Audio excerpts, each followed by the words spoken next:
Assalamualaikum warahmatullahi wabarakatuh.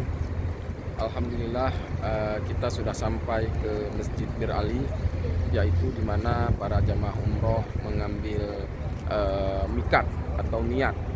eh, ini adalah kondisinya di mana ini masjidnya. Ya, ini adalah Masjid Bir Ali.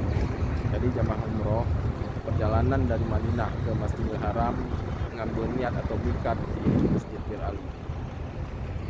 Baik teman-teman, ini perjalanan langsung kita menuju ke Mekah, kurang lebih sekitar 500 km, yaitu 5 jam atau 5,5 jam, 5 sampai 6 jam.